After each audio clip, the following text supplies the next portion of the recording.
최근 뉴욕타임즈 베스트셀러 신경 끄기의 기술로 유명한 작가 겸 인플루언서 마크 맨슨이 자신의 유튜브 계정에 세계에서 가장 우울한 국가를 여행했다 제목의 영상을 업로드했는데 참 부정하기 어려운 원인들을 언급하여 소개합니다.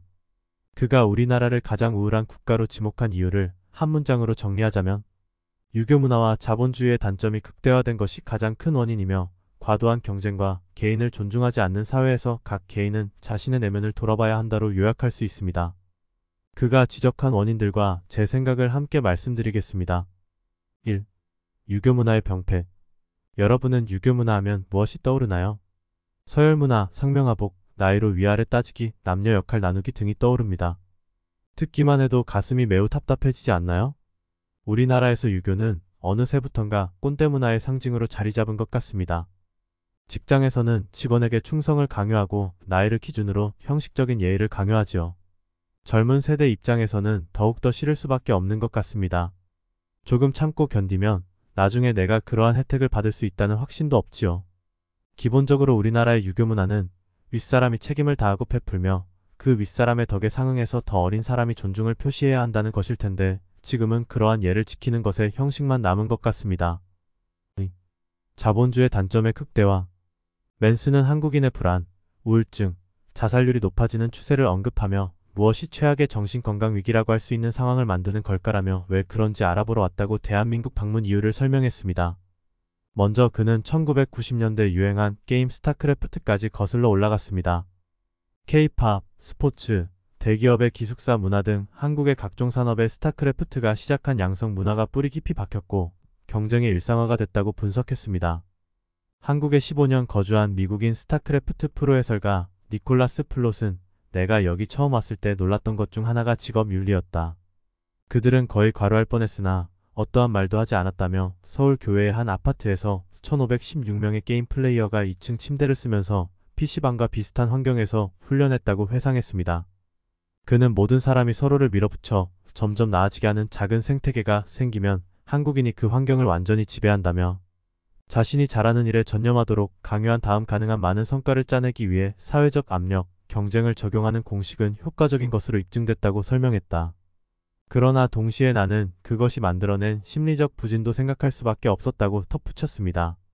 맨슨은 인지 왜곡이란 개념을 소개했는데요. 그는 인지행동 치료에 왜곡이라는 게 있다. 가장 흔한 인지 왜곡은 전부 아니면 전무라는 것이라며 한국 젊은이는 전부가 아니면 전무라는 평가를 받는 것 같다며 정신건강 관점에서 이건 좋은 일이 아니다고 우려했습니다. 특히 한국이 유교 문화의 나쁜 점과 자본주의의 단점을 극대화한 점이 안타깝다고도 강조했습니다. 맨슨은 한국은 슬프게도 유교의 가장 나쁜 부분인 수치심과 판단력을 유지하면서 가장 좋은 부분인 가족 및 사회와 친밀감은 내버려 둔 것 같다며 자본주의 최악의 면인 현란한 물질주의와 돈벌이에 대한 노력은 채택하면서 자기 표현 능력과 개인주의는 무시했다고 봤습니다. 개인이 없다 보니 자율성이 떨어지는 것 또한 스트레스를 유발한다며 정신적 웰빙의 가장 큰 부분이 자기 삶의 자율성과 통제성이다. 즉 내가 어떠한 것을 선택할 수 있는 능력인데 한국 직장 문화에서는 그러기 어렵다고 지적했는데 외국인이 참 우리나라 현실을 정확하게 꼬집은 것 같아 여러 생각을 하게 해주었습니다. 은퇴를 준비하는 입장에서는 어떤 자세가 필요할까요? 먼저 다른 종류의 삶의 방식이 있다는 것을 깨닫는 것이 중요한 것 같습니다. 미국이나 유럽 등 해외에서 살았던 경험이 있는 한국 사람이 큰 충격을 받는 것 중 하나는 와, 사람이 이렇게도 살 수 있구나, 이렇게도 살 수 있단 말이야 라고 합니다. 문제는 획일화된 사회에 살면 살수록 그 방식에 점점 더 고착이 되어 그 이외의 사고방식은 사실 생각을 할 수조차 없게 된다는 것입니다. 다음으로는 남과의 비교에서 벗어나기입니다. 안 그래도 획일화된 사회 속에서 조금 더 앞서 나가는 것으로 보이는 사람에게 느끼는 열등과 소외감 등이 자신이 가진 것의 가치를 생각하지 못하고 가지지 못한 것에 대한 끝없는 욕망만 부추기게 되는 것 같습니다. 유튜브 등 SNS를 가장 먼저 걸러야 한다고들 말하는 데에는 다 이유가 있겠지요. 삼성 이재용 회장이 돈이 많다고 행복하기만 할까요? 뉴스나 드라마 속에서 나오는 재벌가, 형제자매끼리의 소송과 싸움 등을 보면 돈이 많다고 행복해지는 것도 고민이 다 사라지는 것도 아닌 것 같습니다. 개개인이 가진 고민의 종류가 다를 뿐이지 사람 사는 것은 다 비슷하다는 생각이 드네요. 마지막으로 세 번째는 경제적 자유, 경제적 독립에 대한 정의를 새로 하기입니다. 은퇴 후 가장 중요하게 여기는 것은 경제적 자립이겠죠.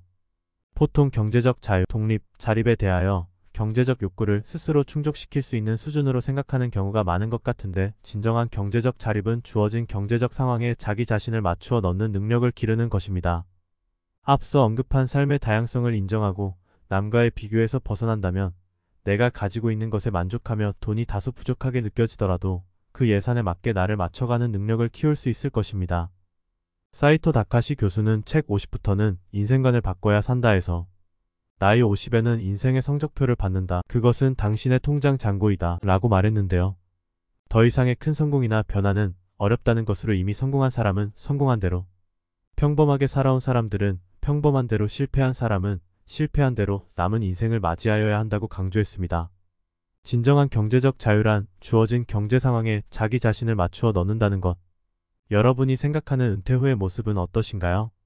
70대인 저희 부모님에게 한 달 지출이 얼마가 나가는지 여쭈어 보니 200만 원이 되지 않았습니다. 소일거리로 텃밭도 하시고 운동을 하는 것 외에는 별다른 지출할 것이 없었습니다. 나이가 들면서 지출은 더욱 줄어든다고 하던데 몸 건강을 잘 챙기면 그렇게 두려워할 것도 아니란 생각이 들었습니다.